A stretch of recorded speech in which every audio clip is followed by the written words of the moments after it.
There are many ways for storing and accessing your eyepieces, and also taking them to the field with you to the telescope where you need them to use. This is a 100-degree and 110-degree set of eyepiece. You may have another set, 1 1/4, or whatever eyepiece you may have. You can take them in this kind of fancy safety cases. They're excellent, but when you go to the field, you realize that some of the times that you have your eyepieces with you, if you take them to the field in the dark, where if you are not careful, keep the lid open or anything, your eyepieces first are exposed to the element. They get dew on them. Second, you may drop them or misplace them, uh, and that means disaster. So what you have to do, I have found a solution. I keep them generally in this space for storage, long-term storage, indoors. But if you want to take them outdoors, this is not the solution. I will show you what I do. My personal solution for using the eyepieces and take them to the field safely is to use a camera bag. But it should not be any camera bag. It is a specific kind of camera bag. I will show you. This is a camera bag which has individual compartments, spaces that are perfect for holding your eyepieces, either in horizontal situation or vertical, upright. So let me show you how I will store my eyepieces in such a camera bag.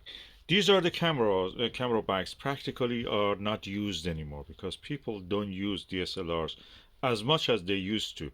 So plenty of these things are available for cheap. You can buy them as cheap as £5 sometimes.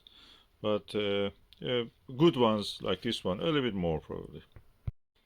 So you have your camera bag, and this is a Teleview Nagler Type 5 31mm. Simple as that. You slip it in this space. If it was a bit higher, or you can move this higher, that will be even better, because that means it will not touch other eyepieces. So you can fill up the bag as you go like that. So you may have another eyepiece like this Max Vision 82 degrees 24mm. Again, a Nagler type eyepiece, 24mm. It can fit here easy, and it will not touch the other piece, and they are kept separate. And you can fill up these spaces as you go. Okay, I have now a Nagler 31, a Nagler like 24mm. I will go for something like a Nagler 9mm, and this can go into this space. Okay, I have now cover 31, 24 and 9. So if I want to go from 31 to something half of that, 15 and a half or 15, what can I do? I should have an eyepiece here, 15, but there is no Nagler 15, or there is a 16. But the solution for me is here to use a 2-inch Barlow, 2 times Barlow. So it goes in this space here.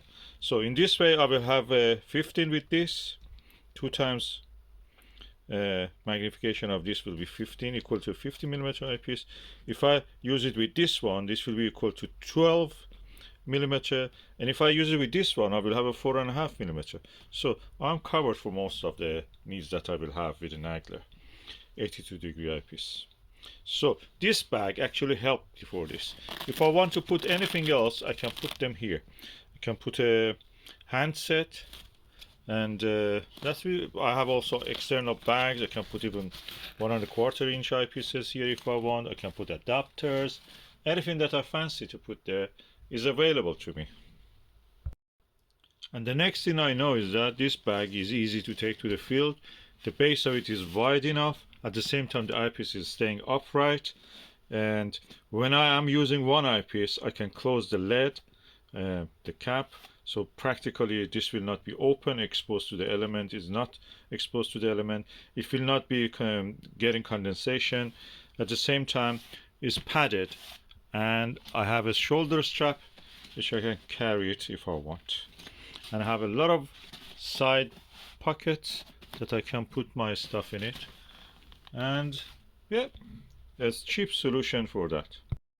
So if you ask me which one of these is more useful, I can say that both of them are useful. I prefer this one.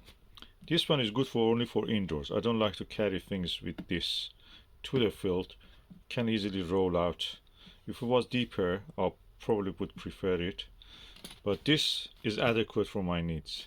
That's what I will do. Take to the field with me.